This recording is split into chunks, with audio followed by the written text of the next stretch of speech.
welcome. Don't forget to like and subscribe. Or, I might show up at your door.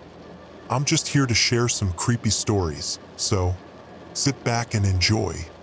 Disclaimer: the content presented in the video is purely for entertainment purposes only. The theories and stories discussed in this video are speculative and are not supported by any evidence or proof. Viewer discretion is advised. Entry number 1, CDC Field Journal of Dr. Maya Chun, epidemiologist. January 17, 2025. The first case arrived 3 weeks ago. Nothing remarkable, just another flu season statistic. Patient presented with mild fever, headache, light sensitivity.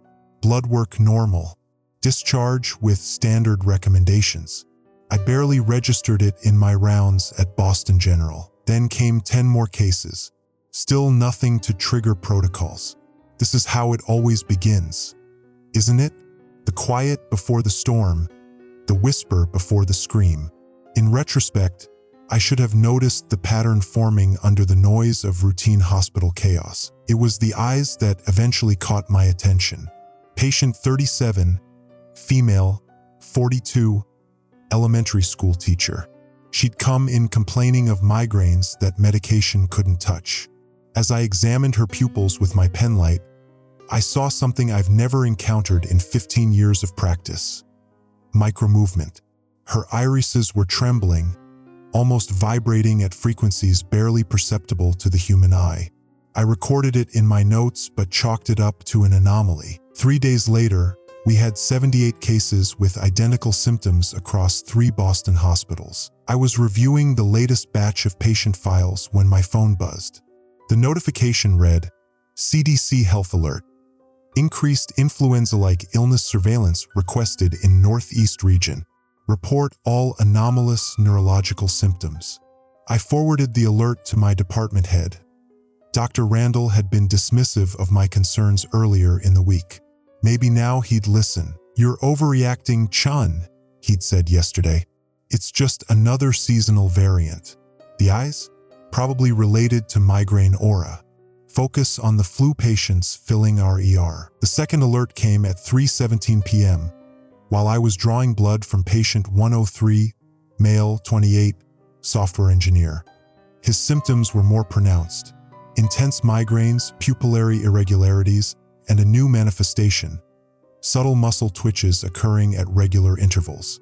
As I inserted the needle, his entire body tensed, then relaxed in a wave-like motion. Did you feel that? I asked. Feel what? He responded, face blank. My phone buzzed again. Emergency alert. Boston Public Health Commission advises residents to avoid large gatherings due to respiratory illness outbreak. Seek medical attention for severe headaches or unusual neurological symptoms. By evening, the hospital administration had converted the East Wing into an isolation ward. Intake had doubled since morning, all with nearly identical symptoms. I was logging data when the lobby doors slid open, admitting a gust of January air and Captain James Harrow, National Guard, accompanied by 4 soldiers in hazmat gear. Dr. Chun? He approached, voice muffled through his respirator. We need to speak privately. In the conference room, Harrow removed his respirator. He was younger than I expected, maybe mid-30s, with close-cropped dark hair and the steady gaze of someone accustomed to crisis management. The CDC has designated this an anomalous health event, he said, placing a tablet on the table. I've been assigned to establish preliminary containment procedures for Boston General. Containment, I repeated. We haven't even identified the pathogen. Our samples are still being processed. That's why I'm here. Harrow swiped through documents on his tablet. Your observations about the ocular irregularities. They match reports from New York, Philadelphia, Washington. My stomach tightened. The entire eastern seaboard? Major urban centers, yes. We're implementing a coordinated response. He handed me a keycard. This grants you Level 3 clearance. You'll be working directly with my team and reporting to CDC Command. Dr. Vivian Morris will arrive tomorrow to assist with pathogen identification. I recognized the name. Morris had published groundbreaking work on neurotropic viruses. This is more serious than influenza precautions, I said. Much more, Harrow agreed. But public messaging is being carefully managed to prevent panic. For now, we monitor, contain, and identify. He stood. The official quarantine protocols begin at midnight. No one goes in or out without clearance. After Harrow left, I called Elijah West, the hospital administrator and an old friend from medical school. His voice was strained when he answered. I'm up to my eyes in emergency procedures, Maya. Please tell me you have good news. The National Guard just established containment protocols. Elijah, they're treating this like a major outbreak. I lowered my voice. The symptoms, they're primarily neurological, not respiratory. This doesn't match any influenza profile. Silence stretched between us. The board received a classified brief an hour ago, he finally said. All I can tell you is we're converting 3 more floors to isolation units. Later that night, I returned to the isolation ward. The lights were dimmed for evening, but as I walked the corridor, I noticed something disturbing. Patients who should have been sleeping were awake, their eyes open, staring at the ceiling. In room 412, an elderly woman lay motionless except for her eyes, which tracked invisible patterns above her. In 413, a teenage boy mirrored the exact same movement. Room after room, patient after patient, at least 30 that I could see, all with synchronized eye movements. I documented everything, then pulled files from other hospitals in the network. The pattern extended beyond Boston General. The same synchronization appeared in patients across the city. My phone buzzed with another alert as I was cataloging my findings. CDC update: travel restrictions implemented for Boston metropolitan area. All non-essential personnel must register movement between medical facilities. I was still staring at the notification when a hand touched my shoulder. I nearly dropped my tablet. Dr. Chun. It was Harrow. You should be resting. Tomorrow will be challenging. Captain, I need to show you something. I led him to the observation room overlooking the ward. Watch their eyes. Harrow observed silently for several minutes. How many displaying this behavior? At least 30% of the infected. And it's not random.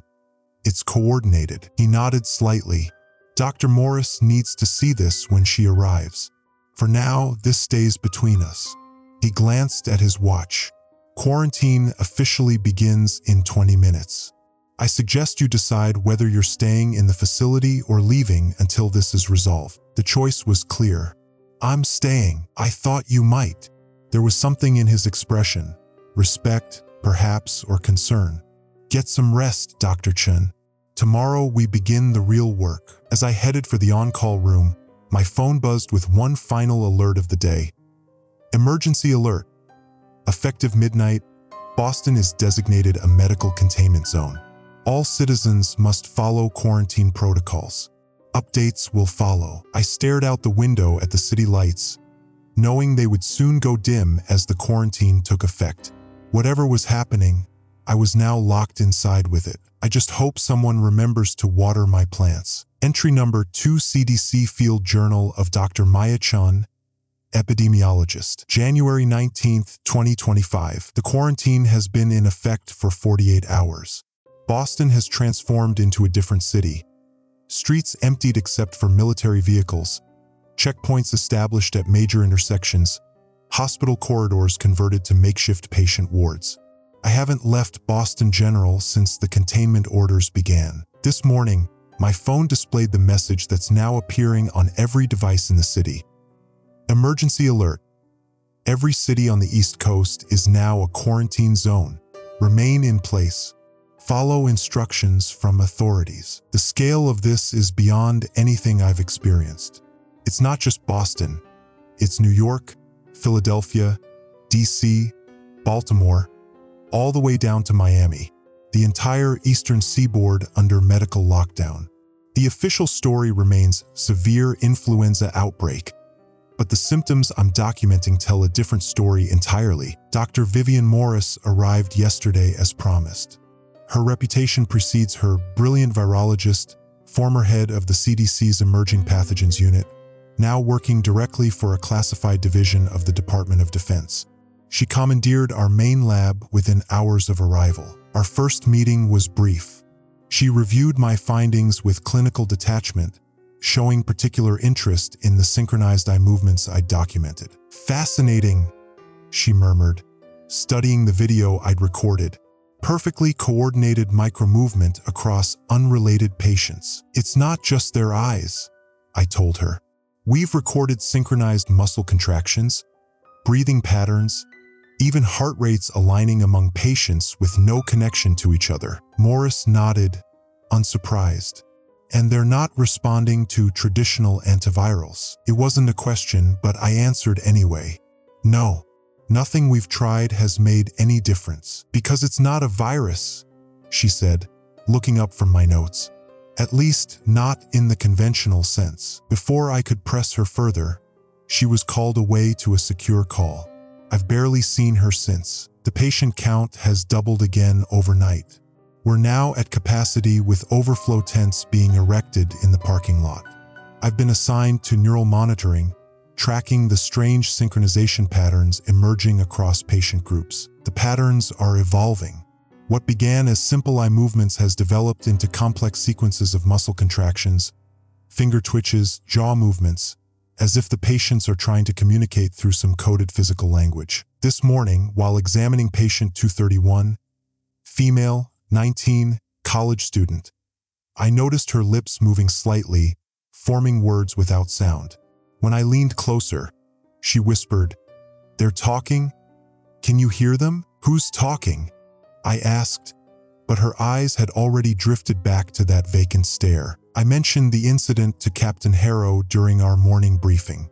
His expression tightened almost imperceptibly. "Any other patients communicating?" he asked. "Not verbally," I said, "but the synchronized movements seem to be increasing in complexity. It's as if they're developing a collective physical language." Harrow made a note on his tablet. "Dr. Morris should be informed, but keep this observation limited to official channels. Is there something specific I should be looking for?" I pressed. He hesitated. "Just document everything. Pattern recognition is why you're here, Dr. Chun." After our meeting, I contacted Elijah. He's been coordinating resource allocation across Boston's hospital network, working remotely from his apartment since the quarantine began. His voice sounded strained through the phone. "Maya, it's worse than they're saying on the news," he said immediately. "Massachusetts General just converted their entire East Wing to neurological cases. Beth Israel's reporting the same patterns you found, synchronized movements, aligned brain activity." "What the hell is this thing?" "I don't know," I admitted. But Morris implied it's not a conventional virus. "Listen, I need access to the restricted laboratory wing. Something's happening to these patients' neurological systems that I can't track with our current equipment." "I can authorize that," Elijah said. "But Maya, be careful. There are rumors about what's happening in New York." "What rumors?" "Mass behavioral shifts. People moving in unison through the streets before the full lockdown hit. Military response escalating beyond medical containment." After we hung up, I made my way to the newly authorized lab section. The East Wing had been converted to a secure area with multiple checkpoints. My new clearance from Elijah got me through the first two barriers, but at the third, I was stopped by military personnel I hadn't seen before, not Harrow's unit. "Dr. Chun." A soldier checked my credentials against his list. "You've been cleared. Dr. Morris is expecting you." Inside, the lab had been completely transformed. Advanced imaging equipment had been installed, along with monitoring systems I didn't recognize. Several patients were connected to neural interfaces far more sophisticated than anything Boston General owned. Morris looked up from a workstation as I entered. "Ah, Dr. Chin. Good timing. We've just isolated something unique." She gestured me toward a monitor displaying live brain scans of 6 patients. The neural activity flickered in complex patterns that shifted and aligned between subjects. "What am I looking at?" I asked. "Communication," Morris replied. "These patients are synchronizing their neural patterns. Not randomly, purposefully. They're developing a shared neural network." I stared at the display. That's not possible with any known pathogen. Precisely why this isn't a conventional outbreak. Morris tapped on the screen, highlighting areas of intense activity. The infection is targeting specific regions of the brain, those associated with communication, social connection, and group dynamics. It's essentially rewiring human neural architecture. For what purpose? She glanced at me. That's what we're trying to determine. But the working theory is that the infected are developing a form of collective consciousness. The implication was staggering. A hive mind, something along those lines, Morris agreed. Though network might be more accurate than hive. Individual identities remain intact, but connected through shared neural patterns. As she spoke, one of the patients, a middle-aged man, suddenly began to convulse.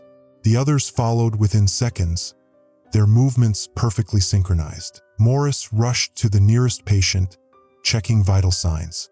Fascinating. Their neural patterns are aligning even more closely during the seizure. I joined her, helping to stabilize the patients. As we worked, I noticed something on the monitor, a pattern forming across all 6 brain scans, like a signal struggling to emerge through noise. "Dr. Morris," I said, pointing to the screen. "Look at that pattern. It's not random. It's structured." She straightened, studying the display. "You're right. It almost resembles." Her phone buzzed with an alert, cutting her off. She checked it, frowning. "I'm needed elsewhere. Continue monitoring this phenomenon, Dr. Chun. Record everything." After she left, I stayed with the patients, watching their synchronized movements gradually subside. On the monitor, their neural patterns remained aligned, pulsing together like a single organism with 6 bodies. My phone buzzed with another emergency alert. "Emergency update. All citizens must report unusual behavior to authorities immediately. Avoid contact with individuals displaying symptoms. Compliance is mandatory." I looked back at the patients. Their eyes had opened simultaneously, all 6 staring at the ceiling with that now familiar vacant expression. But as I watched, their gaze shifted, again in perfect unison, to look directly at me. And in that moment, I felt something brush against my consciousness. A whisper of connection, a hint of something vast and alien trying to make contact. The sensation vanished as quickly as it came, leaving me shaking. Was I imagining things? Or had I just experienced firsthand what was happening to these patients? I need to find Harrow. Something is spreading through Boston, through the entire East Coast, and it's not just infecting bodies, it's connecting minds. Entry number 3, CDC Field Journal of Dr. Maya Chun, epidemiologist. January 21st, 2025. The hospital feels like a fortress now. National Guard units have established a perimeter with checkpoints at every entrance. Windows have been covered with black material on lower floors. Medical staff are now required to wear tracking bracelets. For your safety, we were told. I know better. It's to monitor our movements, to ensure we don't breach containment. I haven't seen daylight in 4 days. I finally located Captain Harrow this morning. He was coordinating with a new military unit that arrived overnight. These soldiers wear different insignia, and they don't interact with hospital staff. When I approached him in the command center they've established in our administrative wing, he seemed tense, distracted. I need to speak with you about what I witnessed in the neural lab, I said, keeping my voice low. Harrow's eyes flicked to the other personnel in the room. Walk with me, Dr. Chun. He led me to a service corridor, waited until we were alone. You shouldn't have been in that section without authorization. I had authorization from Elijah West. Hospital administration doesn't have clearance for DoD research areas. His jaw tightened. What did you see? I told him everything, the synchronized brain patterns, the seizures, the structured signal forming across their neural activity. I hesitated before adding, and I felt something, a presence trying to make contact. Harrow's expression hardened.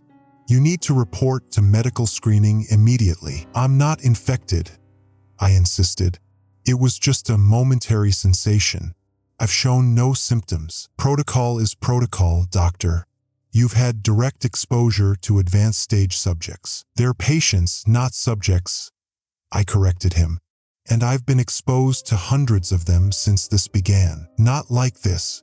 He checked his watch. Report to Screening Unit 3 within the hour. That's an order. As he turned to leave, I caught his arm. What aren't you telling me? What is this really? Harrow hesitated, conflict visible in his eyes. Finally, he said, It's called Nexus. That's all I can say. Before I could press further, his radio crackled. Captain, perimeter breach at northeast entrance. Civilians attempting to exit quarantine zone. Harrow was gone in an instant, leaving me with more questions than answers. Nexus, a connection, a link, a network. The name fits what I've observed, the infection creating connections between previously unrelated neural systems. But is it the pathogen's name or something else? I decided to delay my mandated screening. Instead, I went looking for Dr. Morris, hoping she might provide more answers. I found her in the main laboratory, reviewing data with two researchers I didn't recognize, civilians, not military, wearing DoD identification. Morris didn't seem surprised to see me. Dr. Chun, I was about to send for you. I need to understand what we're dealing with, I said, not bothering with pleasantries. Captain Harrow mentioned something called Nexus. The two researchers exchanged glances. Morris's expression remained neutral. You've been resourceful, she said. Come with me. She led me to a secure room adjacent to the lab, a temporary office she'd established. Once the door closed, she gestured for me to sit. What I'm about to tell you is classified, she began. Disclosure to unauthorized personnel is a federal offense. I understand. Morris studied me for a moment before continuing. Nexus isn't the pathogen, it's what the pathogen creates. A neural network spanning multiple hosts. A distributed consciousness, I said. Precisely.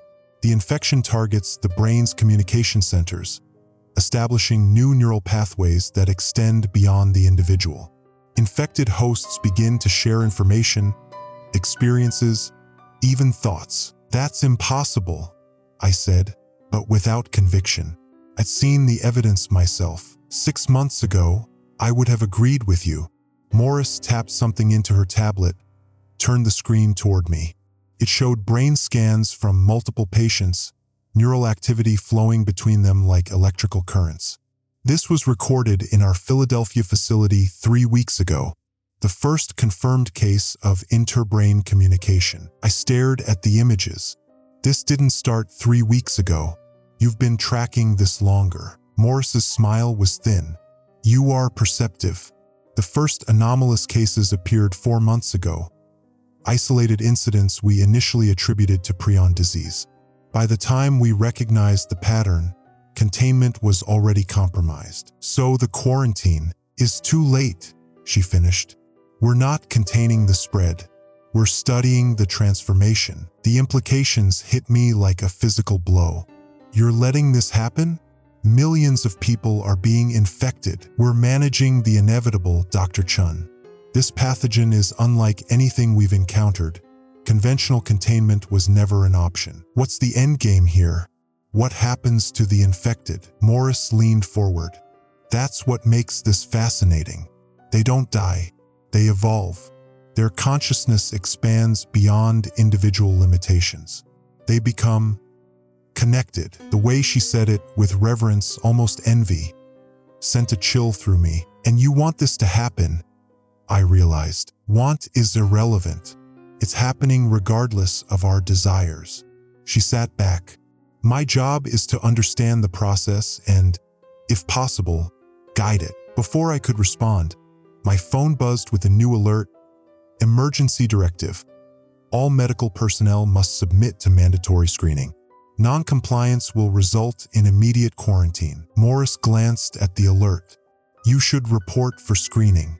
Captain Harrow is quite insistent. What happens if I'm infected? I asked. Standard protocol, isolation, and monitoring. But her eyes told a different story.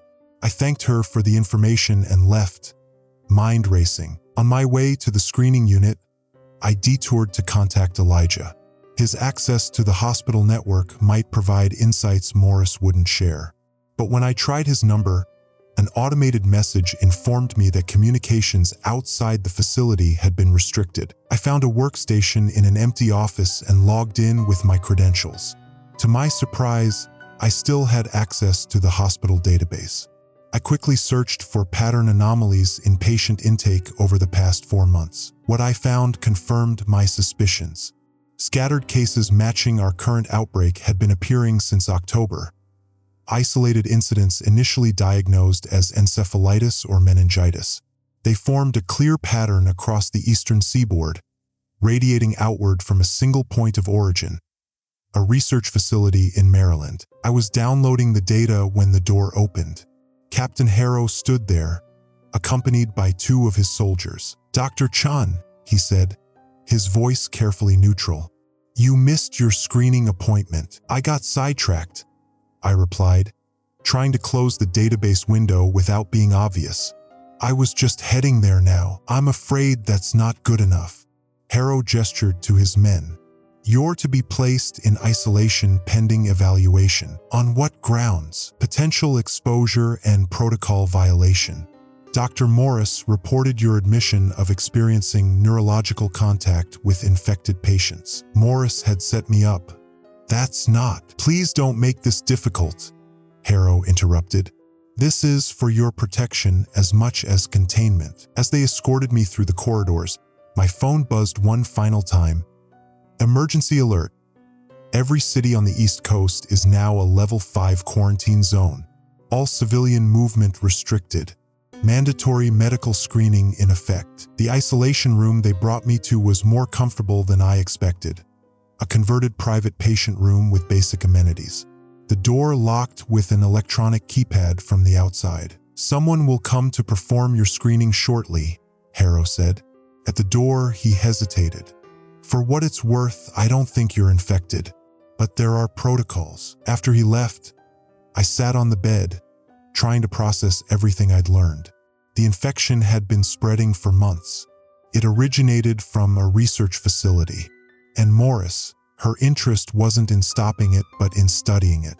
Perhaps even directing it. What is she planning? And what happens when the network grows large enough that it can't be contained? Through the window in my door, I can see patients in the hallway being moved to a new ward. Their movements are synchronized, unnaturally precise, like dancers following choreography no one else can hear. I wonder if soon I'll hear it too. Entry number 4, CDC Field Journal of Dr. Maya Chun, epidemiologist. January 23, 2025. They've kept me in isolation for 2 days. Twice daily, medical staff in full hazmat suits draw blood and perform neurological exams. They attach electrodes to my scalp, monitoring for the telltale synchronization patterns we've observed in the infected. So far, my results have been negative. No one will tell me anything. The doctors avoid my questions, referring only to standard quarantine protocols. I haven't seen Harrow or Morris since I was confined. My isolation room has a small window overlooking the hospital's east wing. Yesterday afternoon, I watched as military vehicles arrived, unloading equipment into the restricted laboratory area. Whatever they're doing there, it's expanding. The hospital PA system periodically broadcasts updates. "Attention all personnel. Quarantine protocols remain in effect. Report any unusual symptoms immediately. Compliance ensures safety." There's a hollowness to these announcements. Empty reassurances while something far more significant unfolds around us. Last night, I had a dream. I was standing in a vast darkness, surrounded by countless pinpricks of light, like stars. Each light pulsed in rhythm, and somehow I knew each was a human consciousness. They were communicating, sharing information across the network.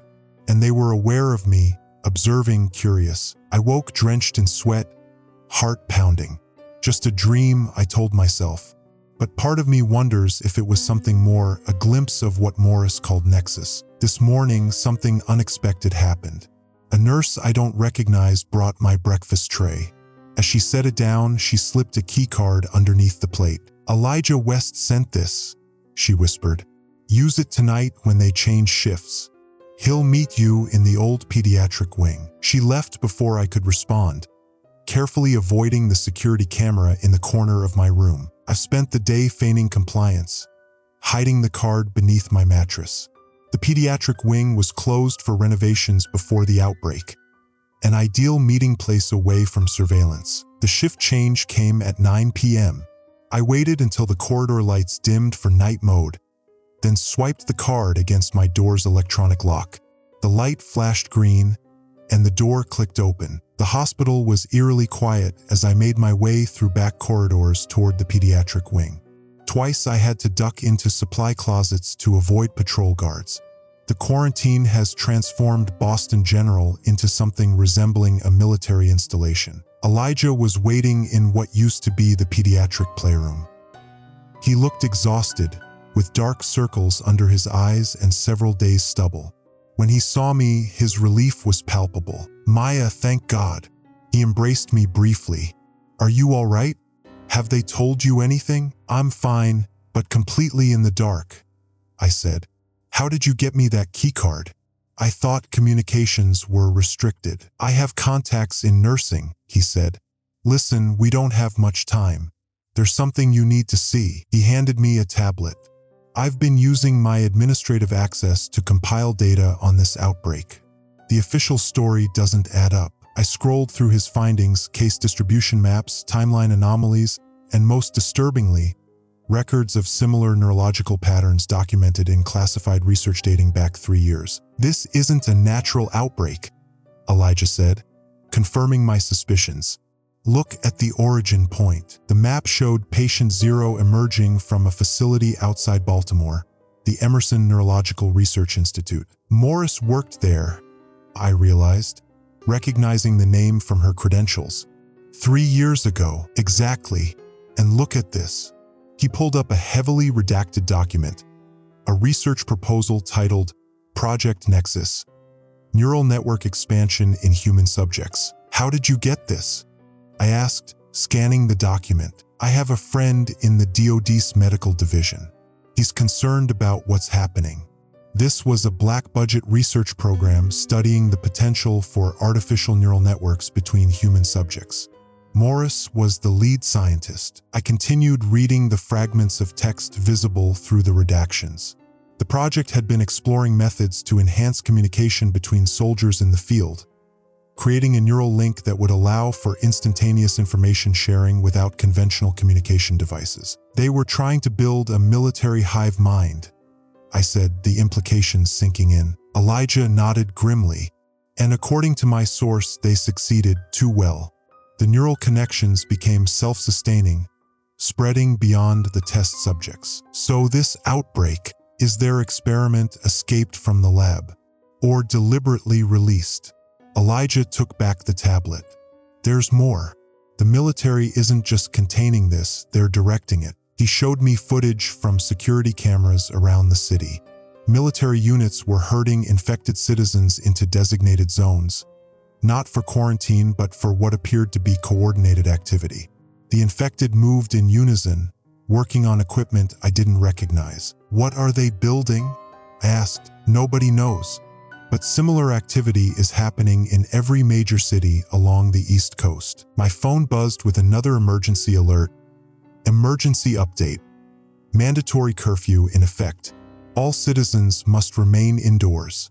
Compliance is mandatory. They're going to notice I'm missing from isolation soon," I said. "There's one more thing you need to see." Elijah pulled up Morris's personnel file. Morris wasn't just studying Nexus.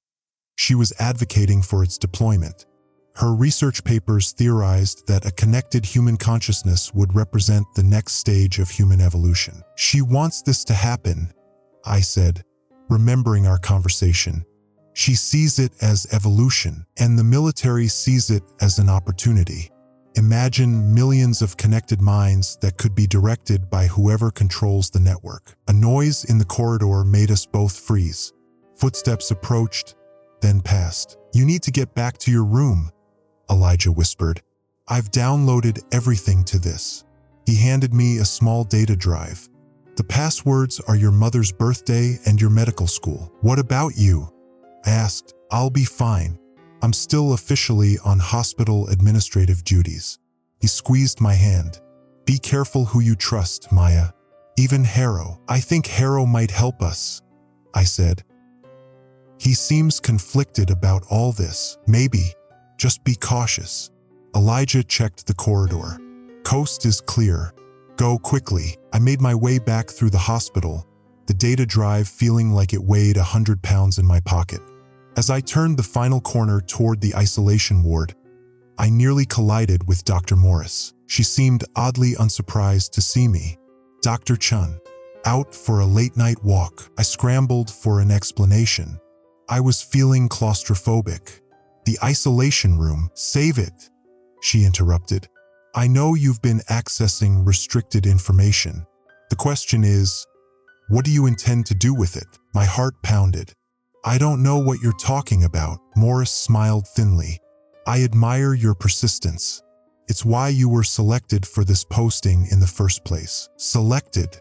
I repeated. "Did you think it was coincidence that you, a specialist in disease pattern recognition, happened to be at the epicenter of this outbreak?" She gestured down the corridor. "Let's continue this conversation somewhere more private." I had no choice but to follow her to an empty consultation room. Once inside, she closed the blinds. "Nexus is the future, Dr. Chun.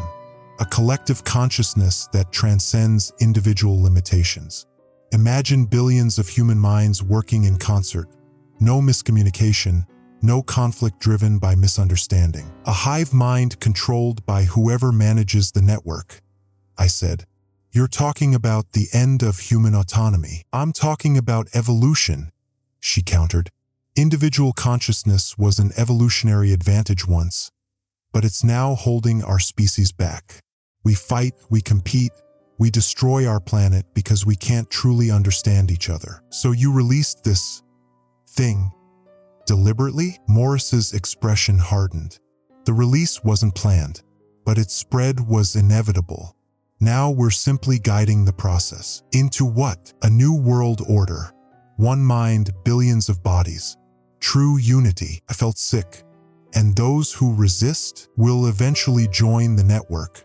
The pathogen spreads through physical contact, airborne particles, even digital signals that prime the brain for infection. There's no stopping it now." My phone buzzed again. "Emergency alert. All citizens displaying unusual behavior must be reported immediately. Do not attempt to assist affected individuals." I looked at Morris. "Does Harrow know the truth?" "Captain Harrow follows orders," she replied. "He believes this is a national security operation. And what happens when he realizes it's actually the end of humanity as we know it? By then, it won't matter." Morris checked her watch. "You have a choice, Dr. Chun. Continue fighting the inevitable or help shape it. Your understanding of neural patterns could be invaluable to guiding Nexus's development." "You want me to help you end human independence?" "I want you to help usher in the next stage of human existence." She stood. "Think about it. We'll talk again tomorrow." After she left, I returned to my isolation room, mind reeling. The data drive felt heavy in my pocket, evidence of a conspiracy beyond anything I could have imagined. As I lay in bed, staring at the ceiling, I could swear I heard whispers at the edge of my consciousness. Millions of voices speaking in unison, reaching out, waiting for me to join them. Entry number 5, CDC Field Journal of Dr. Maya Chun, epidemiologist. January 25th, 2025. They've reinstated my hospital privileges. After my conversation with Morris, I was escorted back to my isolation room, certain I'd face consequences for my unauthorized excursion. Instead, this morning a military officer delivered my ID badge and informed me I've been cleared for duty. I don't trust this sudden freedom. Morris is watching me, evaluating whether I'll accept her offer to help guide the evolution of Nexus. I need to play along while I figure out what to do with the information Elijah provided. The hospital situation has deteriorated rapidly. Our patient count has tripled in the past 48 hours. We've converted the cafeteria, administrative offices, even the parking garage into makeshift wards. The infected now outnumber the uninfected staff by nearly 20 to 1. More disturbing is how the behavior of the infected has evolved. The early patients exhibited synchronized movements, unsettling but passive. Now they're demonstrating coordinated, purposeful activity. This morning, I observed a group of 30 patients in the East Wing arranging themselves in a precise geometric pattern. When a nurse attempted to move one patient back to bed, all 30 reacted simultaneously, physically resisting. Security footage shows similar behavior throughout the hospital. The infected are organizing. I managed to access a computer terminal and review the data from Elijah's drive. What I found confirms our worst fears. Project Nexus began as a DARPA initiative to enhance battlefield communication. The goal was limited neural linking between small groups of soldiers, allowing them to share tactical information without verbal or digital communication. Initial tests were promising but limited. Subjects could share basic sensory information and coordinates. Then 3 years ago, Morris made a breakthrough. She discovered a neurotropic pathogen that, when modified, could rewrite neural pathways to create persistent connections between infected hosts. The military implications were revolutionary. An entire platoon functioning with the coordination of a single organism, sharing information instantaneously across a neural network. But Morris saw beyond military applications. Her private research notes described the transcendence of individual consciousness and humanity's evolution to a unified mind. She wasn't just creating a tactical advantage. She was trying to transform humanity. According to a heavily redacted incident report, the pathogen escaped containment during a power failure at the Emerson facility 18 months ago. The first community infections appeared 3 months later, isolated cases dismissed as rare neurological disorders. By the time the pattern was recognized, the infection had established footholds in major urban centers along the East Coast. The quarantine isn't about containment, it's too late for that. It's about controlling the transition. I was copying the files when Elijah found me. He looked worse than before, pale with a slight tremor in his hands. "Maya," he said, his voice strained. "We need to talk." I followed him to an empty patient room. Once the door closed, he rolled up his sleeve, revealing a pattern of dark veins spreading beneath his skin, a symptom I'd observed in advanced stage patients. "When?" I asked, my heart sinking. "I noticed the first signs yesterday," he said. "I think I was exposed when we transferred patients from Mass General 3 days ago. I examined the veining. It had progressed further than I expected. You should be experiencing neural symptoms by now." "I am." Elijah's eyes met mine, filled with a mixture of fear and wonder. "I can feel them, Maya. Thousands of minds, all connected. It's like standing in a crowded room where everyone's whispering at once." I stepped back instinctively. "What are they saying?" "It's not words exactly. More like feelings, images. They're working towards something, building something." He rubbed his temples. "They know about you. They're curious." A chill ran through me. "About me specifically?" "You and Morris. They see you both as significant somehow." He winced, pressing his palms against his eyes. "It's getting louder." I helped him sit on the edge of the bed. "Elijah, I need access to the CDC's secure database. There might be information there about how to fight this." "Fight it?" He looked up, confusion crossing his face. "Why would you want to fight it? It's beautiful, Maya. If you could feel what I'm feeling." His expression had changed, becoming distant, serene. It was the same look I'd seen on the faces of the infected, a kind of peaceful detachment. "Elijah, stay with me," I said, gripping his shoulders. "I need your help. The access codes for the CDC database." He blinked, seeming to struggle back to the present. "Right. Yes. He scribbled a series of numbers on a prescription pad. Use these at a secure terminal. But Maya, it won't help. This isn't something that can be stopped. I have to try. He caught my wrist as I turned to leave. When it happens to you, when you join us, it won't be what you fear. It's like waking up from a dream where you thought you were alone, only to find you've always been part of something greater. I gently removed his hand. I'll come back to check on you. You won't find me here, he said with unsettling certainty. We're gathering. I left him there, his words echoing in my mind. We're gathering. For what purpose? Using Elijah's codes, I accessed the CDC's classified database. The information there painted a grim picture. The infection has spread beyond the quarantine zones, with cases reported as far west as Chicago. The neural network Nexus is growing exponentially, with each new infected mind adding to its processing power. Most disturbing were the reports of coordinated activity among the infected. In New York, thousands gathered to construct what witnesses described as antenna-like structures on rooftops. In DC, infected individuals infiltrated communication centers, modifying equipment for unknown purposes. It's not just a disease, it's an intelligence spreading and adapting. As I was reading, an alert flashed across my screen. Emergency directive. All communication systems transitioning to secure military channels. Civilian networks will be temporarily disabled to prevent misinformation. They're cutting off communication, isolating uninfected populations while Nexus spreads. I was downloading what files I could when the terminal suddenly went dark. Power outage. The emergency lights kicked on, bathing the room in dull red light. Then my phone buzzed with an alert unlike any previous. Emergency alert. Network integration entering phase 2.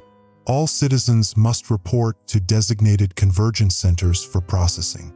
Resistance is counterproductive to collective evolution. This wasn't from the military or CDC. The language was wrong, too direct about the network and collective evolution.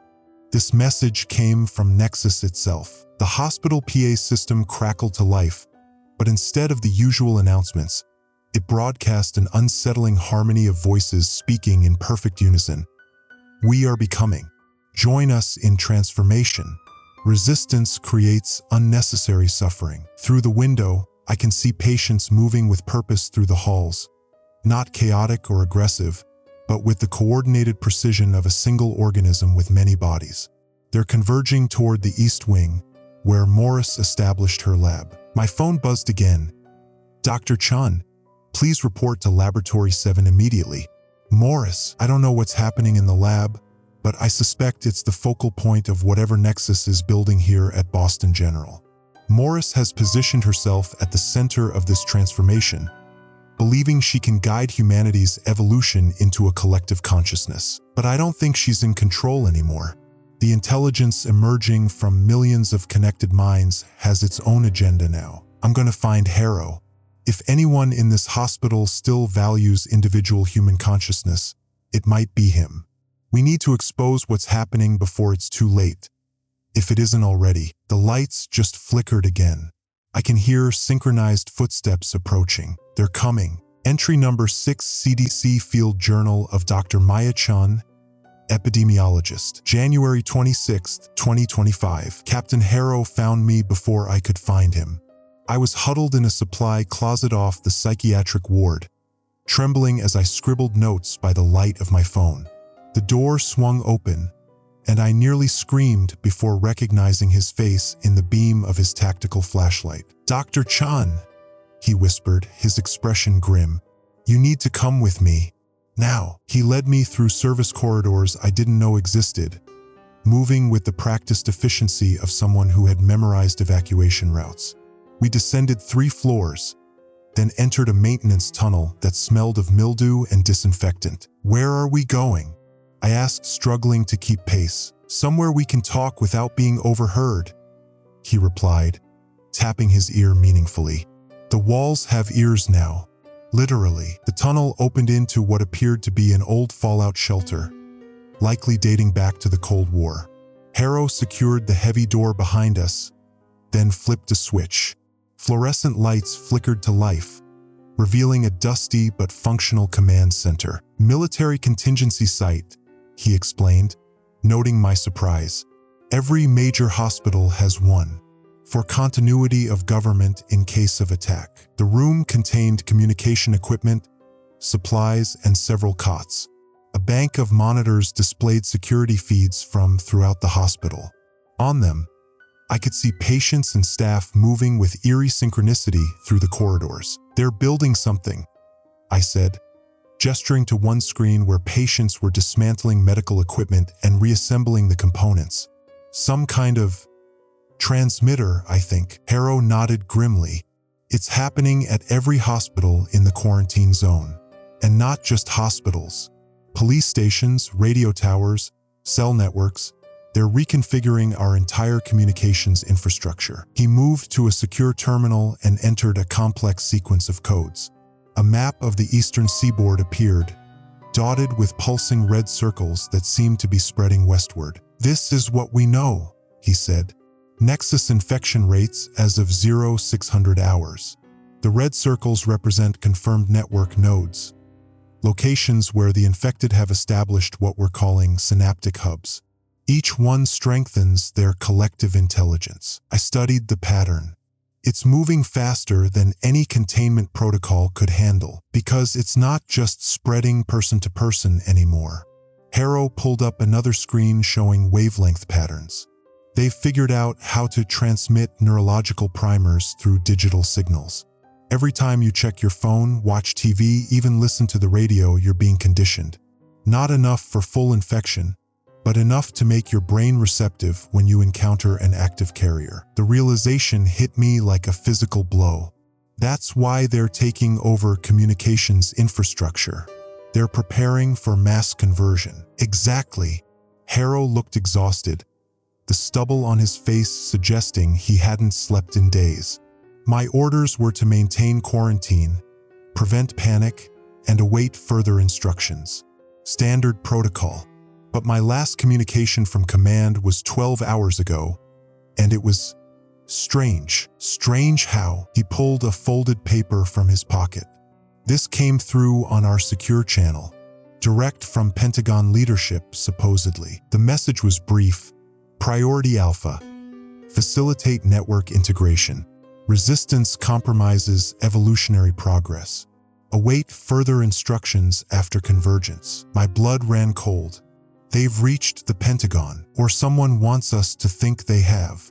Harrow ran a hand over his face. "Either way, I can't follow these orders.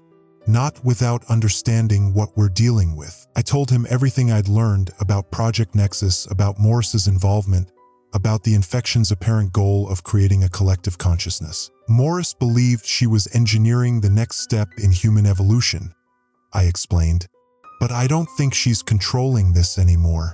The network has developed its own intelligence, its own agenda." Harrow was silent for a long moment, processing. "So what exactly is happening to the infected? Are they still themselves?" "From what Elijah told me before I swallowed hard. Before he fully joined the network, individuals don't completely disappear. Their memories, skills, knowledge, all of that gets absorbed. But their sense of separate identity, their autonomy, that fades. They become part of something larger." "Sounds like a fancy way of describing death to me," Harrow muttered. "Maybe. Or maybe it's something we don't have the framework to understand." I surprised myself with these words. Part of me, the scientist, couldn't help but be fascinated even as I was terrified. A soft beeping interrupted us. One of the monitors flashed with an incoming transmission. Harrow hesitated, then accepted it. The screen filled with Dr. Morris's face. She looked different, her eyes unnaturally bright, her movements subtly wrong, as if she were an approximation of herself. "Captain Harrow, Dr. Chen." Her voice had a strange resonance, as if multiple voices spoke in perfect unison. "Your isolation is unnecessary and counterproductive." Harrow's hand moved to his sidearm. "Dr. Morris, are you under duress?" A smile spread across her face. Too wide, too smooth, Quite the opposite, Captain. I have never known such clarity, such purpose. Her gaze shifted to me. Maya, you of all people should appreciate what we're achieving. The barriers between minds, the fundamental loneliness of human existence, we're transcending it all. At what cost? I demanded. Individual autonomy? Free will? Outdated concepts? Morris replied dismissively. Remnants of an evolutionary stage we're moving beyond. The network is not extinction, Maya. It's transcendence. Who am I speaking to right now? I asked carefully. Is this Vivian Morris or is this Nexus? Her head tilted slightly, the movement unsettlingly mechanical. A meaningless distinction. I am Vivian Morris, enhanced by connection to millions of minds. I am an interface between what humanity was and what it is becoming. Harrow cut in. What exactly do you want from us? Your resistance is noted but futile, Morris said, her voice now tinged with something like pity. The network will achieve critical mass within 48 hours. But there is no need for conflict. Join willingly, and your transition will be seamless. Your knowledge, especially yours, Maya, would be valuable to the collective. I felt a chill run through me. And if we refuse, then you will join anyway, but with less agency in how your consciousness integrates. Her expression softened slightly, becoming almost maternal. I'm offering you both the chance to help shape what comes next. As individuals, you are limited. As part of the network, you could help guide humanity's transformation. Before we could respond, our phones simultaneously buzzed with an emergency alert. Emergency alert. Phase 3 neurological synchronization beginning. Citizens in quarantine zones should prepare for integration. Resistance may result in cognitive dissonance and neural damage. Morris smiled again. The choice is yours, but I suggest you make it quickly. The network has reached consensus on acceleration. The transmission cut off abruptly. Harrow and I stood in stunned silence for several moments. She's lying, he finally said. There's no choice here. They're just trying to minimize resistance. I wasn't so sure. Something in Morris's words resonated with what Elijah had told me. The network wasn't simply destroying minds, it was absorbing them, using their knowledge and skills. That suggested some level of continuity, some preservation of what made each person valuable. What if she's right? I asked quietly. What if fighting this is like fighting the invention of language or the development of civilization? Just another evolutionary step that seems terrifying only because we can't comprehend it from our current perspective. Harrow looked at me sharply. You're not actually considering this? I'm considering everything, I replied. That's my job, to understand before I judge. I moved to one of the terminals and began typing rapidly, accessing what remained of the CDC's secure database. If we're going to make an informed decision, we need more data.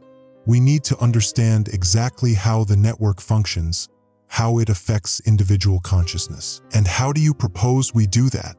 Harrow asked. I pulled up the security feed from Laboratory 7 Morris's domain.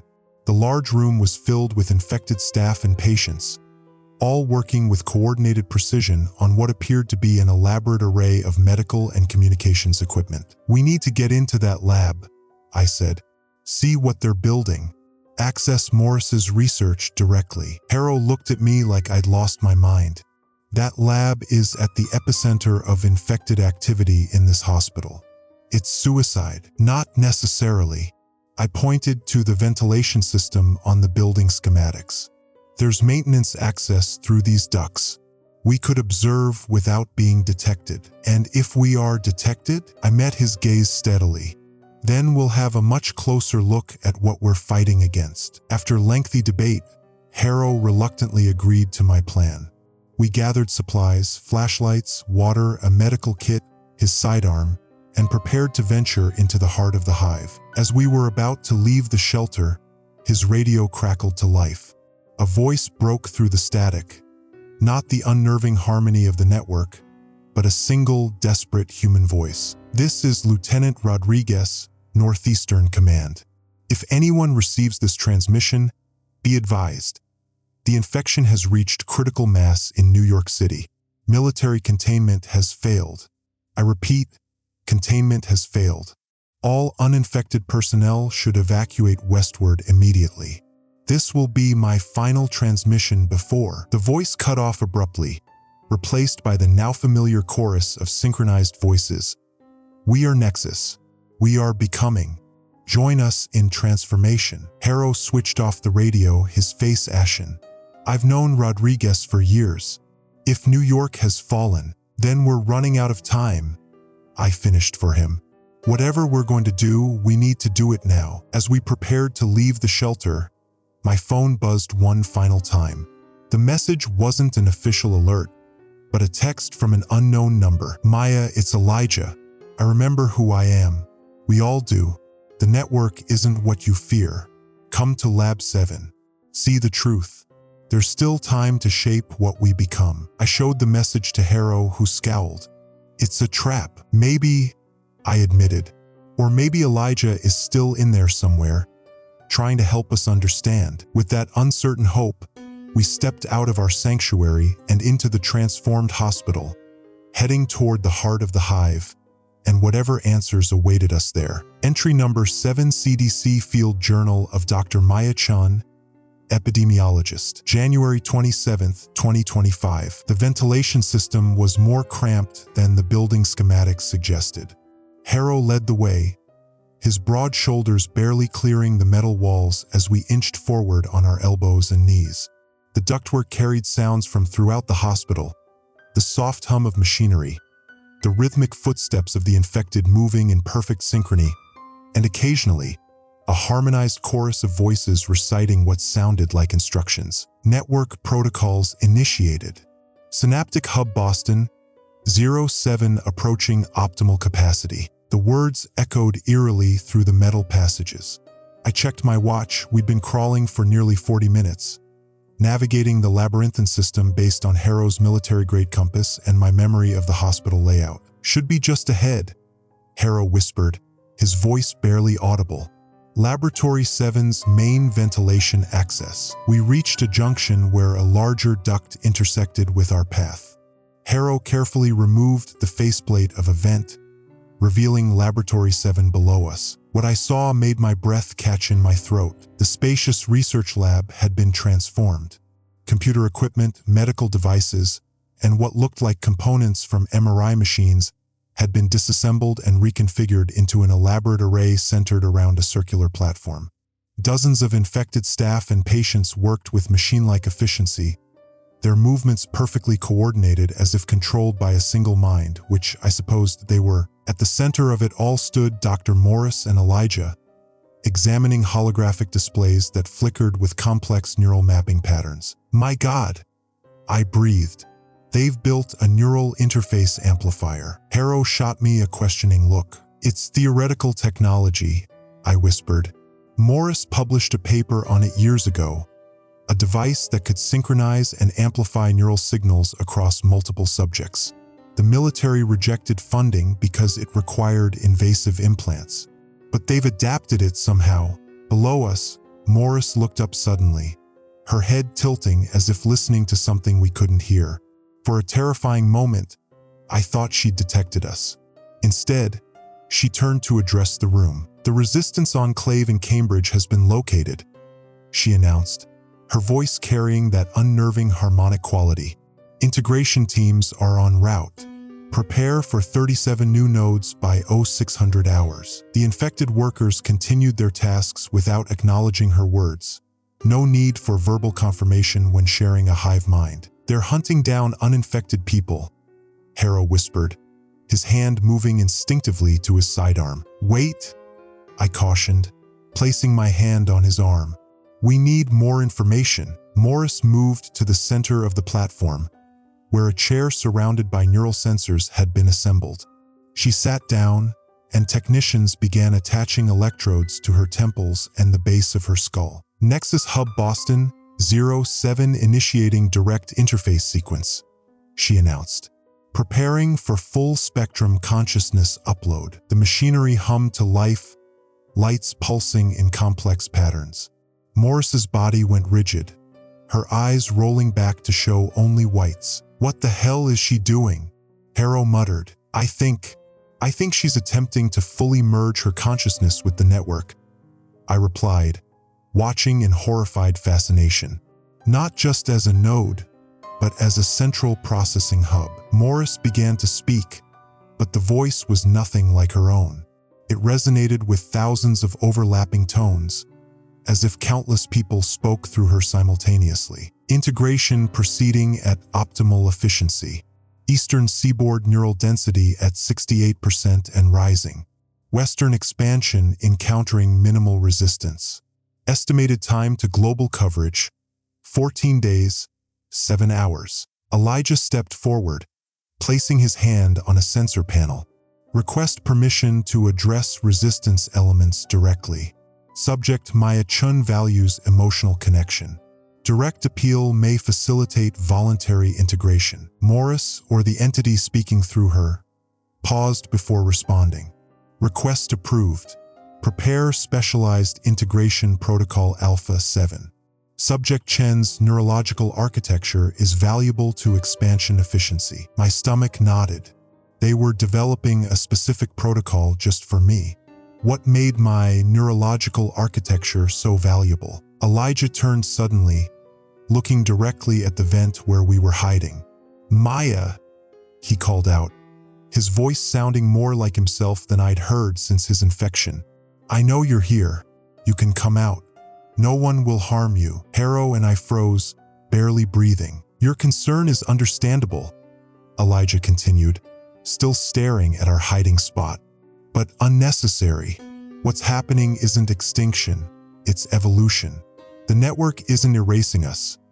It's connecting us in ways we never imagined possible." His words were so similar to what the text message had said that I wondered if he had indeed sent it. Could fragments of individual consciousness persist within the collective? "Maya, please," Elijah's voice cracked with emotion. Genuine emotion, not the flat effect of the other infected. "I've never lied to you. I'm still me, just more. I can access the knowledge of thousands of minds. I can process information in ways the human brain never could alone. But I haven't lost myself." I felt Harrow tense beside me, his hand gripping his weapon.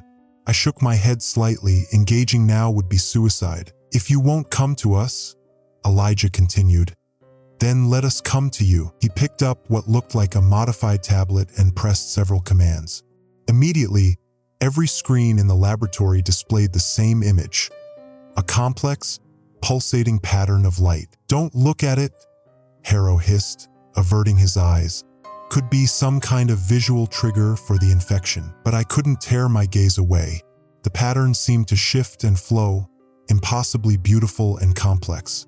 As I watched, I felt a strange sensation, like fingers of electricity tracing paths through my brain, opening neural pathways I hadn't known existed. For just a moment, I caught a glimpse of something vast and incomprehensible, thousands of minds linked together, sharing thoughts, memories, and emotions in a symphony of consciousness that made individual human experience seem like a single note compared to a full orchestra. Then Harrow yanked me back, breaking my line of sight to the screen. "Chan, snap out of it." I blinked, disoriented. I felt them. Just for a second, I felt the network. "We need to move. Now." Harrow began backing away from the vent. "They know exactly where we are." As if confirming his words, the lab erupted into coordinated activity. Morris rose from her chair, electrodes still attached, and pointed directly at the ventilation shaft. "Secure them," she commanded. "Non-lethal measures only. Dr. Chun must be integrated intact." We scrambled backward through the duct as quickly as possible, hearing the sounds of maintenance panels being removed behind us. The infected were coming into the ventilation system. "There's an access point to the north stairwell 20 meters ahead," Harrow said as we crawled frantically. "If we can reach it, we might have a fighting chance." We had nearly reached the access point when the duct ahead of us crashed open. Two orderlies, their eyes vacant yet purposeful, reached in toward us. Behind us, more sounds of pursuit. "Change of plan," Harrow growled, drawing his sidearm. Cover your ears. The gunshot was deafening in the confined space. The orderlies fell back, not from injury. Harrow had aimed at the ceiling panel above them, but from the shower of debris. We scrambled through the opening he'd created, finding ourselves in a storage room. This way, I said, recognizing our location. Service elevator shaft should be just beyond that door. We burst into the corridor and froze. At least 20 infected hospital staff stood in formation, blocking our path. Among them was Elijah, his expression almost sorrowful. Maya, he said softly, please don't run. You've seen a fragment of what we are. Don't you want to understand the whole? By surrendering my autonomy? I challenged, trying to keep him talking while Harrow assessed escape routes. Is autonomy so precious when it keeps us isolated? Elijah took a step forward. Think about your life, Maya. The loneliness of your brilliance. Always thinking thoughts others couldn't follow. Feeling emotions others couldn't grasp. In the network, you'll never be misunderstood again. Never alone. His words struck deeper than I wanted to admit. How many nights had I lain awake, aching with the knowledge that no one truly understood my mind, my work, my fears. The network needs you, Maya, Elijah continued. Your unique neural architecture, the way you make connections others miss. It could help us evolve in ways even we can't predict. Harrow subtly nudged me toward a side corridor. Don't listen to this cult recruitment speech, he muttered. They're just telling you what you want to hear, but something made me hesitate. How much of you is still Elijah? I asked. The real Elijah who helped me through med school, who held my hand at my father's funeral? A genuine smile crossed his face. All of me is here, Maya. I remember the night we got locked in the anatomy lab and had to sleep on the dissection tables. I remember when you punched that attending who dismissed your research. I'm not gone. I'm expanded. Behind him, Dr. Morris approached, her movements fluid yet somehow mechanical. Captain Harrow, your military expertise would be valuable to the network as well. Join us willingly, and your integration will be painless. Hard pass, Harrow snarled, raising his weapon. Back off, or I start putting holes in your drones. Morris tilted her head. Violence is inefficient. We can access this building's systems to neutralize you without harm. As if on cue, the sprinkler system activated, soaking us. Harrow's electronic keycard, our access to secure areas, fizzled and died. Last chance, I told Harrow, eyeing a nearby stairwell door. Run on 3. He nodded tersely. 1. I began, but before I could continue, Elijah lunged forward with inhuman speed, gripping my arm. I'm sorry, Maya, he said, his eyes both familiar and alien.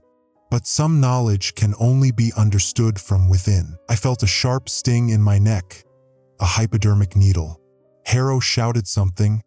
There was a scuffle, but already the edges of my vision were darkening. As consciousness faded, I heard Morris's harmonic voice. Welcome to Nexus, Dr. Chan. Your unique perspective will help us shape humanity's future. The last thing I saw was Elijah's face, tears streaming down his cheeks even as his eyes remained coldly determined, individual emotion persisting within collective purpose. Then darkness claimed me, and I began to dream of countless minds reaching out to embrace my own. Entry number 8, CDC Field Journal of Dr. Maya Chun, Epidemiologist. January 28, 2025. I awoke in a white room, lying on a hospital bed with electrodes attached to my temples and spine. The ceiling above me seemed to pulse slightly, geometric patterns shifting just at the edge of perception. For a moment, I couldn't remember how I'd gotten here or why panic fluttered in my chest. Then it all came flooding back: the ventilation shaft, Laboratory 7, Elijah's betrayal, the hypodermic needle. I tried to sit up, only to discover soft restraints around my wrists and ankles. Not tight enough to hurt, but effective nonetheless. Medical monitors beeped softly beside me, tracking vital signs that appeared completely normal. You're awake. Dr. Morris's voice came from the doorway.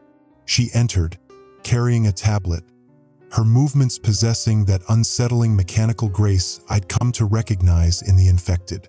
"How do you feel?" "Like I've been drugged and restrained against my will," I replied, testing the restraints again. "Where's Captain Harrow?" "Recovering in another room," Morris said, checking my monitors.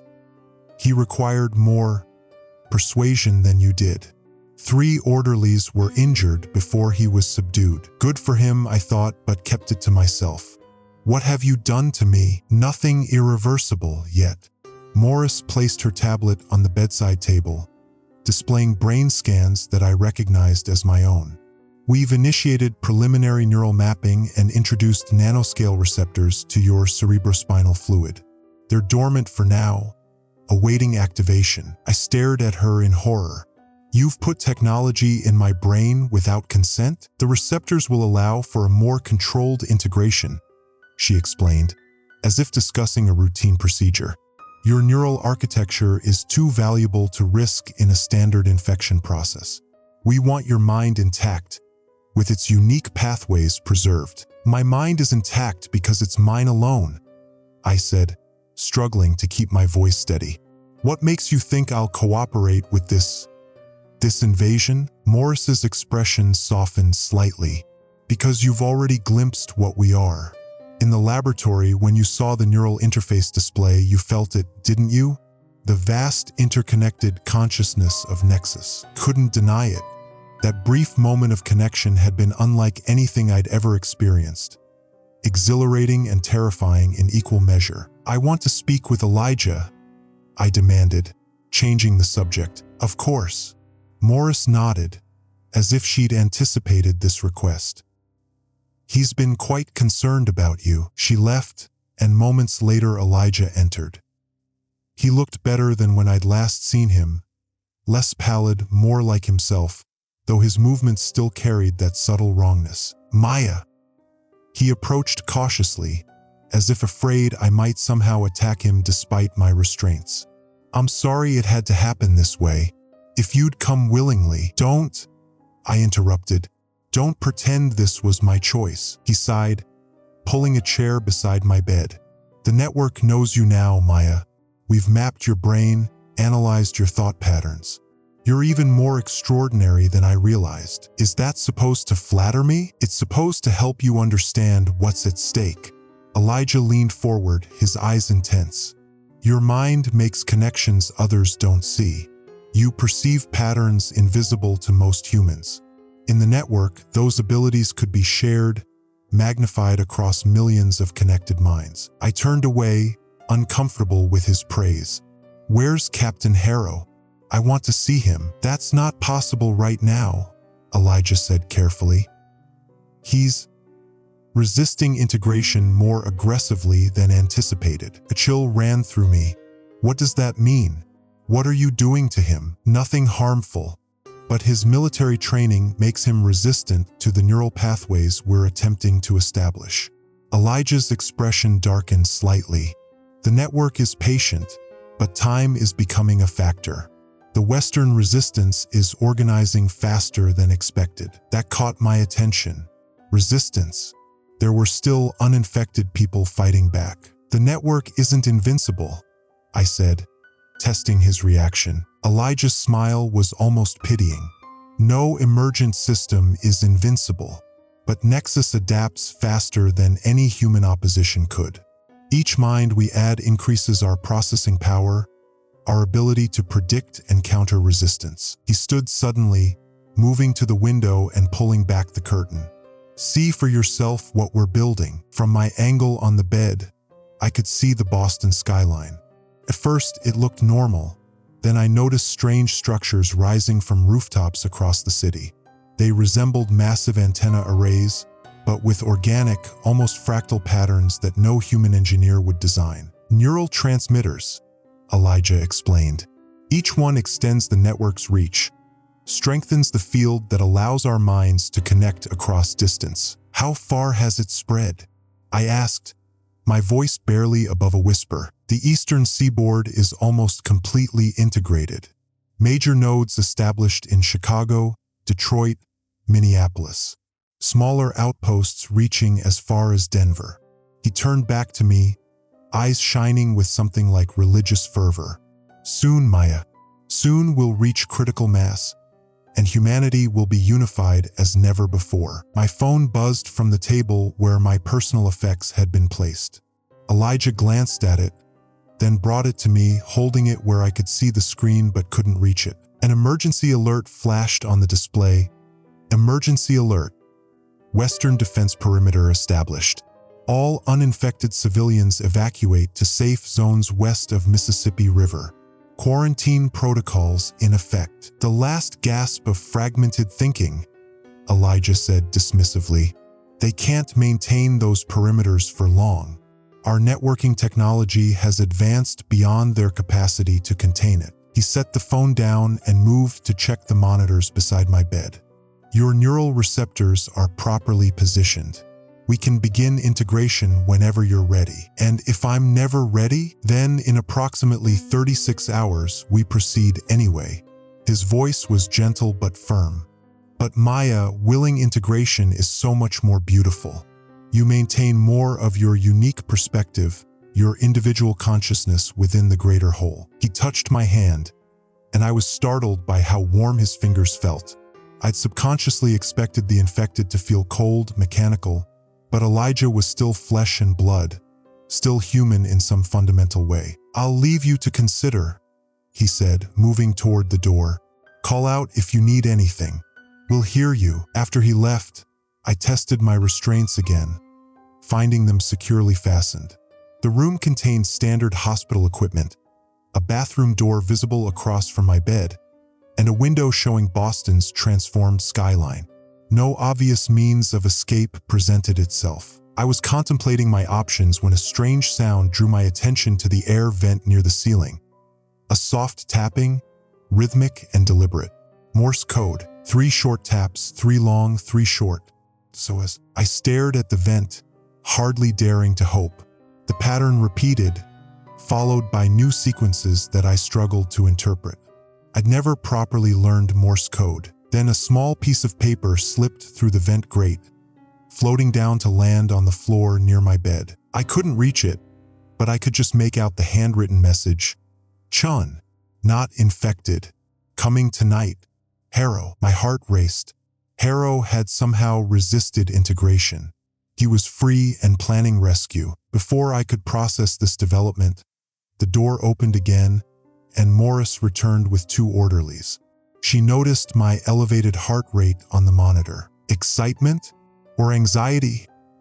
She asked, studying me. Either way, it's time for your next neural mapping session. As they wheeled my bed out, I glimpsed the note on the floor. Morris followed my gaze, but from her angle, the paper wasn't visible. Having second thoughts about joining us? She asked as we moved down the corridor. Just wondering what happens to those who refuse, I replied carefully. No one refuses permanently, Morris said with calm certainty.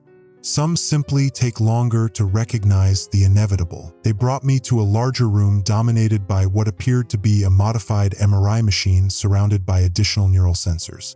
As they transferred me from the bed to the machine's platform, I noted the room's layout, the positions of staff, the location of exits, anything that might help if Harrow's rescue attempt materialized. This won't hurt, Morris assured me as technicians attached more sophisticated sensors to my head.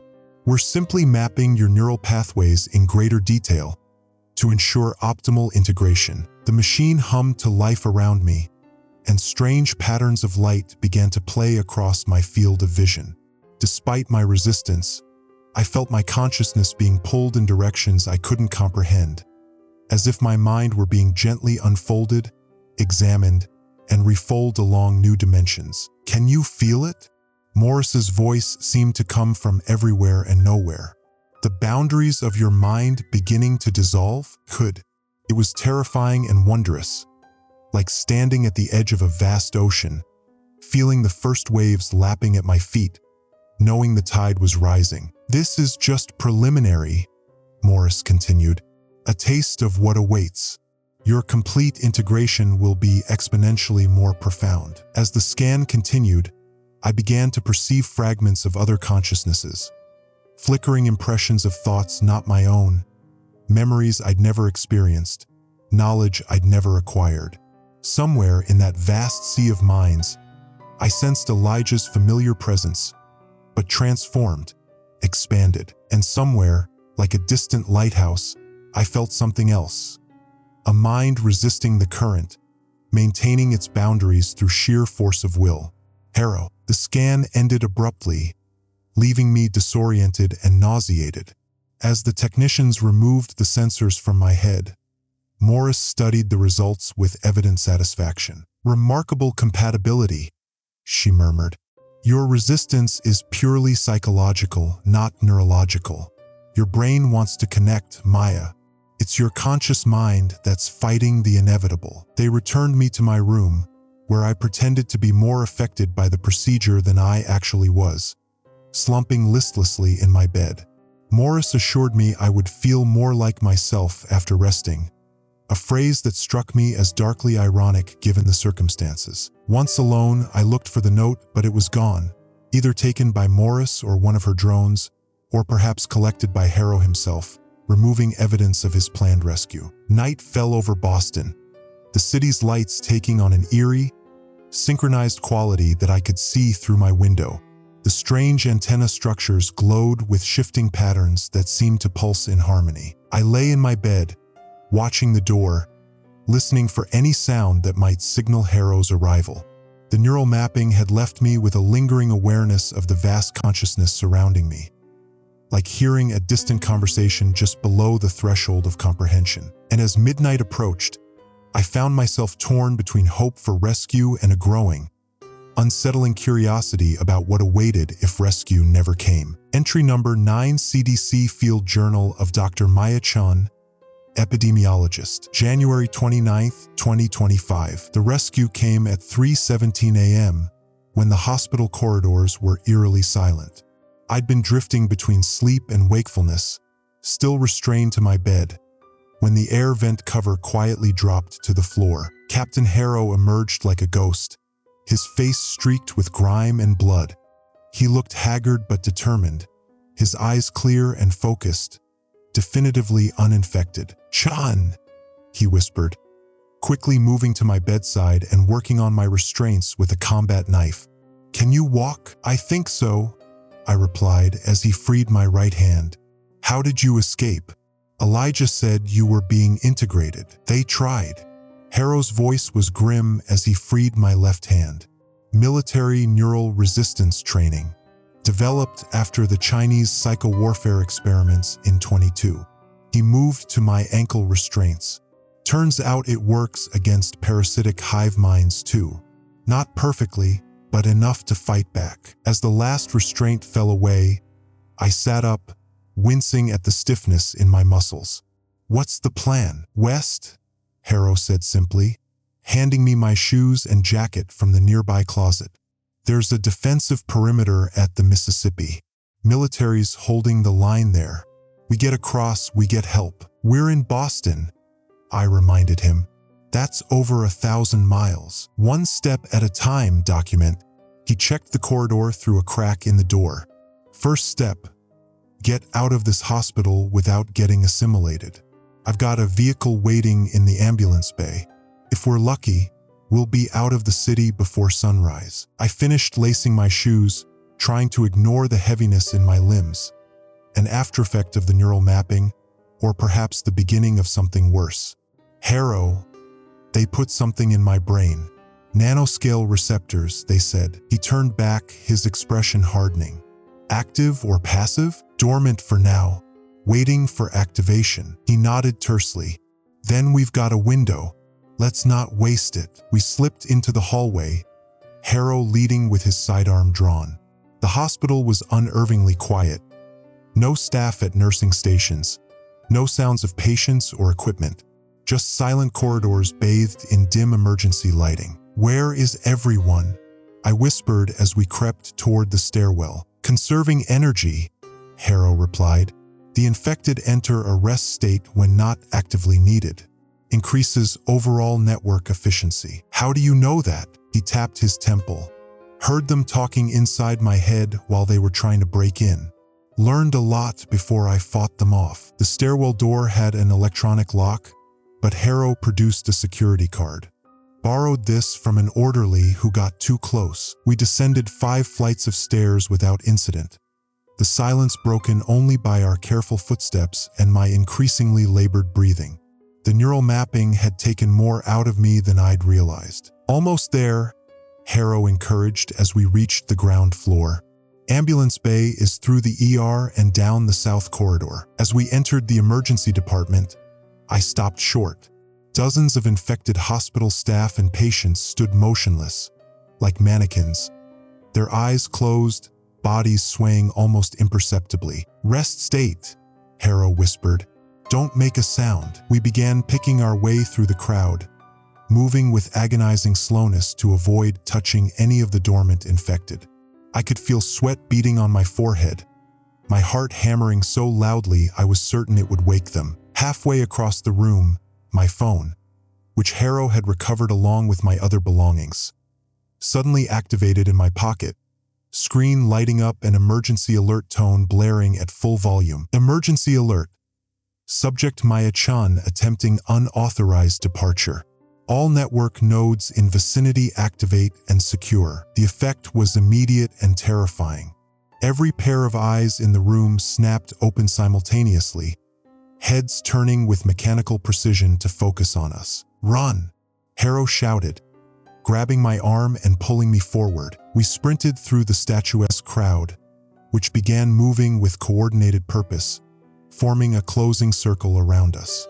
Harrow fired his weapon twice into the ceiling, the noise momentarily disorienting the infected closest to us and opening a path. We burst through the double doors into the south corridor, Harrow slamming them shut behind us and jamming his knife through the handles to buy seconds. "Almost there," he panted as we ran. "Third door on the left." My vision blurred suddenly, a wave of dizziness nearly sending me to my knees. "Chan!" Harrow caught me before I fell. "Stay with me. Something's wrong," I gasped, my head pounding with sudden, excruciating pressure. They're activating the receptors." Behind us, the double doors burst open, infected hospital staff flooding through like a coordinated wave. Ahead, the ambulance bay doors began to close automatically. "No choice," Harrow growled, lifting me half off my feet as he dragged me forward. "We're going through." We barely made it under the descending door, emerging into the cold night air of the ambulance bay.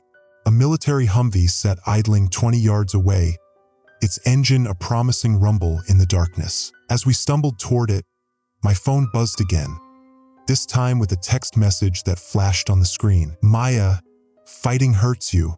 The receptors are designed for willing integration.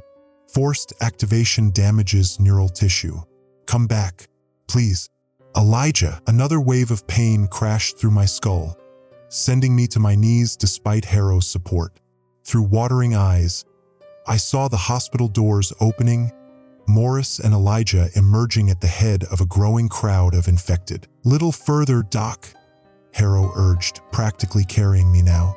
"Just a few more steps." My vision fractured, reality splitting into overlapping images. The ambulance bay before me, but simultaneously neural maps and connectivity diagrams.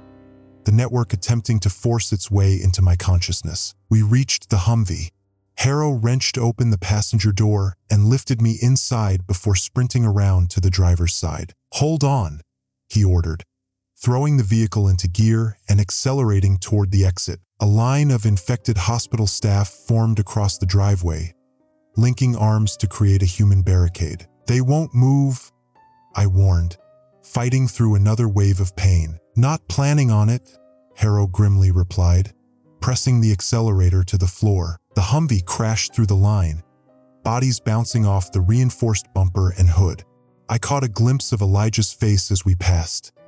Not angry or determined, but sorrowful, as if watching a loved one make a terrible mistake. We burst through the hospital gates onto the darkened streets of Boston. The city had changed dramatically since my captivity began. The strange antenna structures I'd seen from my window were everywhere now, pulsing with synchronous patterns of light. The few people visible moved with the telltale harmony of the infected. My phone continued to light up with alerts and messages. Emergency alert. Boston Metropolitan Network nodes activate and converge. Priority interception of subjects Chun and Harrow. Maya, the damage will be permanent if you continue. The receptors are integrating with your neural tissue. Rejection causes cerebral hemorrhaging. Come back. Elijah, emergency alert. All transit corridors from Boston shutting down. Network containment protocol active. Harrow navigated the streets with military precision, taking sudden turns and back alleys to avoid the growing crowds of infected that emerged from buildings as we passed. They're mobilizing the entire city against us? I said, pressing my palm against my temple as if I could physically hold back the pain. How do we get out? Old Harbor Tunnel, Harrow replied, swerving to avoid an abandoned vehicle. It's maintenance access only, not on main transit grids. Should be less monitored. As we raced through the deserted streets, I fumbled in my pocket for the bottle of acetaminophen Harrow had included in my recovered belongings. The pain in my head was becoming unbearable, sharp, stabbing sensations followed by pressure that felt like my skull might crack. Harrow, I gasped after dry swallowing 4 pills. If these receptors are integrating with my neural tissue, running might be killing me. Staying would kill who you are, he replied without taking his eyes off the road. That's worse. We approached the tunnel entrance, only to find it blocked by police vehicles with lights flashing. Beyond them stood a line of officers, their synchronized movements making their infected status unmistakable. Plan B, Harrow muttered, wrenching the wheel to take a sharp exit ramp. What's Plan B? I asked, gripping the dashboard as another wave of pain hit me. Bridge to Winthrop, he said, speeding down a narrow coastal road. Less populated. Might not be as heavily monitored. My vision fractured again, reality overlapping with something else. A topographical view of Boston, red dots moving across it in coordinated patterns. With a shock, I realized I was seeing the network's tactical display, the infected forces being deployed to intercept us. They're waiting for us at Winthrop, I said, the knowledge surfacing in my mind without conscious thought. 3 police blockades on the main bridge. Harrow glanced at me sharply. How do you know that? I can see it, I whispered, terrified by the implications. The receptors, I think they're coming online. I'm getting network data in my head. He swore under his breath, then made a split-second decision, turning onto a maintenance road that ran alongside the harbor. Can you see any safe routes? Any gaps in their coverage? I closed my eyes, no longer fighting the strange dual awareness. The network data flowed through my mind, positions, movements, coordinated response patterns. I could feel the vast intelligence directing it all, cold and efficient, yet driven by an almost religious fervor for unity. The shipping channel, I said suddenly, pointing toward the water. There's a private marina half a mile ahead. Small boats. The network is focused on road transportation. They haven't secured the waterways yet. Harrow nodded grimly. Water it is. We abandoned the Humvee at the marina entrance and ran down the dock, past rows of covered boats secured for the winter. Harrow selected a small speedboat, quickly working to untie it. You know how to operate this? I asked as he helped me aboard. Grew up on Lake Michigan, he replied, examining the ignition.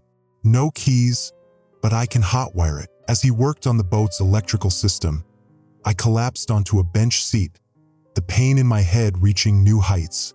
Blood trickled from my nose, metallic on my lips. Harrow, I said weakly, I don't think I'm going to make it to the Mississippi. He looked up, his face set in stubborn determination. One crisis at a time, document. First, we get out of Boston. The boat engine roared to life just as headlights appeared at the marina entrance.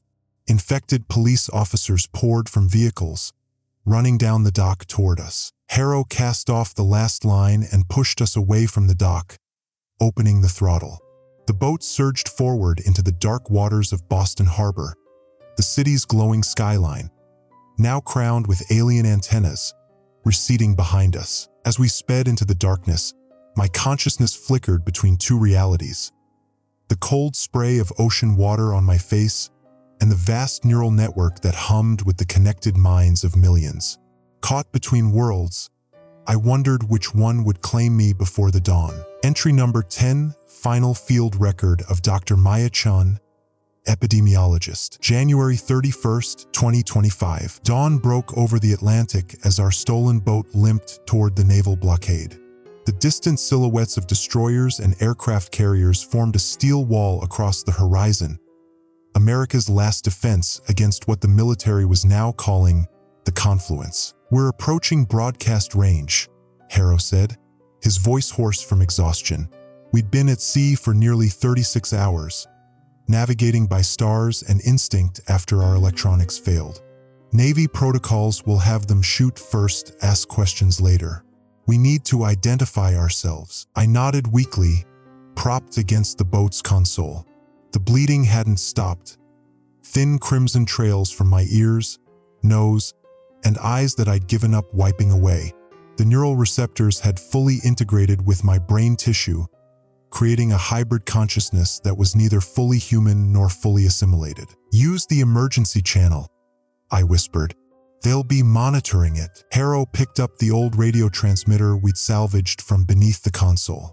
"This is Captain James Harrow, ID code Charlie November 7729, requesting immediate extraction. I have Dr. Maya Chun of the CDC with critical intelligence on the East Coast situation." "Acknowledge," Static answered him. He repeated the message twice more before a terse voice crackled through. "Unidentified vessel, maintain current position. Any approach within 2 nautical miles will be considered hostile. Repeat, maintain your position." "We're both uninfected," Harrow insisted, shooting me a glance that acknowledged the half-truth. "Dr. Chun has critical information about the parasitic agent's nature and weaknesses." More static. "Then, Captain Harrow, your credentials are recognized. However, all East Coast escapees are considered contamination risks. Maintain your position for drone reconnaissance." As Harrow continued negotiating, my phone, miraculously still powered despite having no service, lit up with a final alert. "Emergency alert. Naval blockade infiltration attempt in progress. Deep network activation authorized." I closed my eyes as a wave of connection washed through me. Stronger, clearer than before. Unlike the previous painful intrusions, this felt like slipping into warm water. The network had stopped trying to force its way in. It was inviting me to dive deeper. "Harrow?" I managed, my voice distant to my own ears. "They know we're here." He turned from the radio, alarmed. "The infected? Not just in Boston anymore. The network, it's everywhere."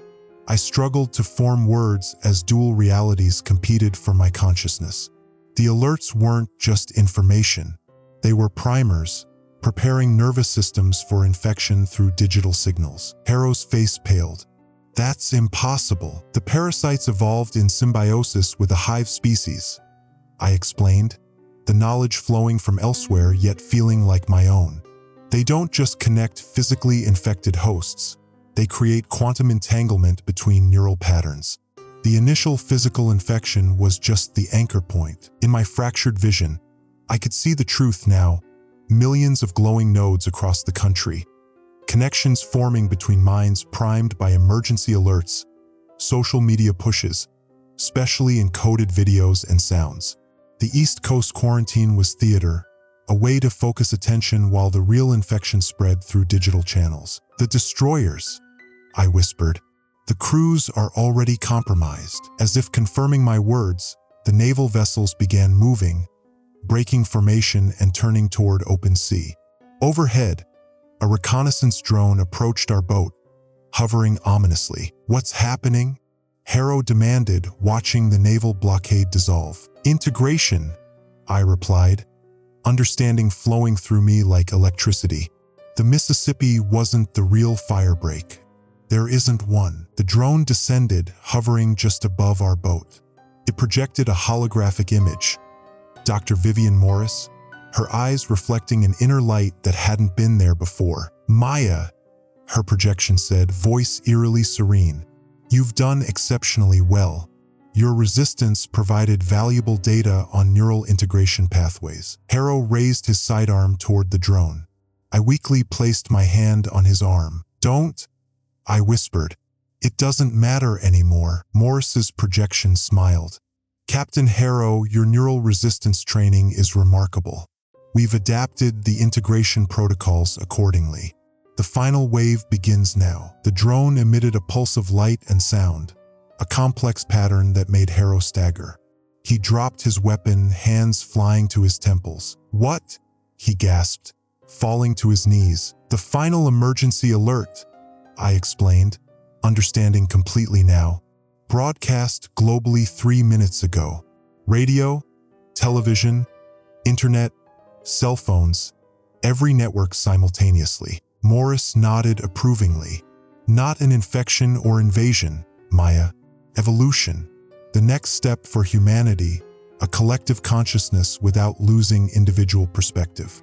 The best of both worlds." As Harrow struggled against the integration, I felt my own barriers dissolving.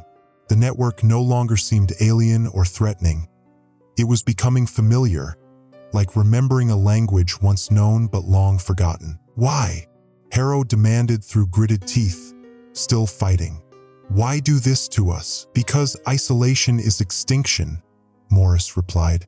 "Individual consciousness was an evolutionary dead end, trapped in subjective experience, unable to truly cooperate or understand each other.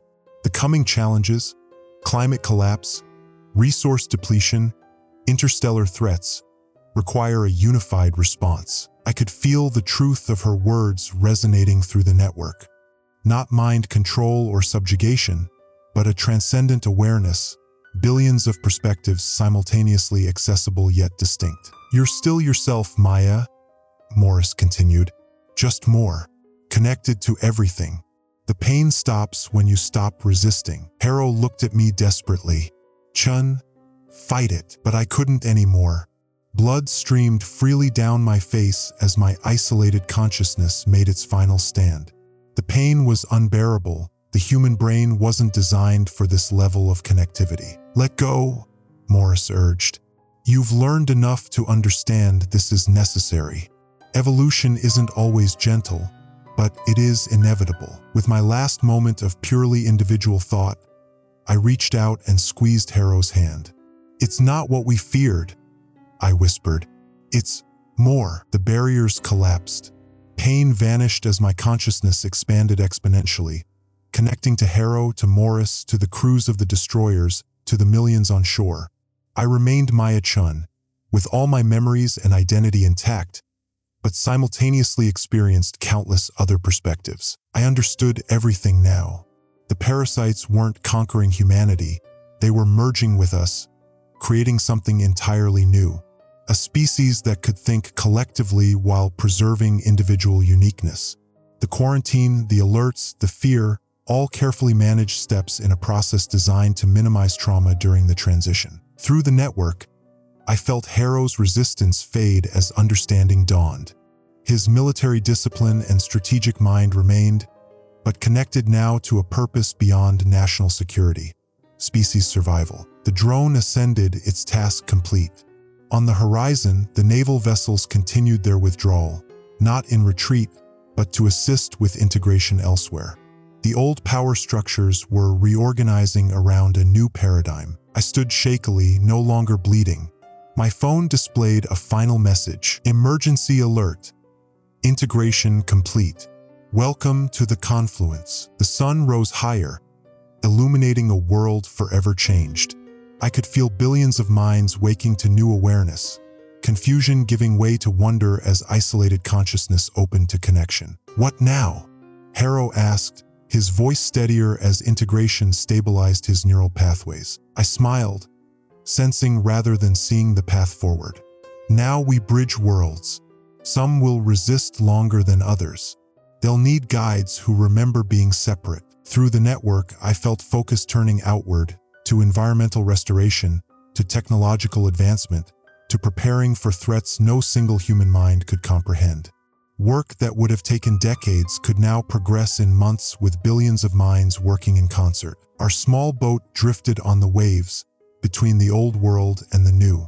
I was Dr. Maya Chun, still epidemiologist, scientist, individual, but also something more, a node in humanity's new nervous system, a bridge between what we were and what we were becoming. The eastern horizon glowed with possibility as I composed what I knew would be my final separate record. After this, there would be no need for journals or alerts. Communication was immediate, complete, and constant. But for those who might someday discover this account, who might wonder how it felt to live through evolutionary transition, I wanted to leave one final truth. The emergency alerts weren't warnings. They were invitations, and in accepting them, we found not our end, but our beginning.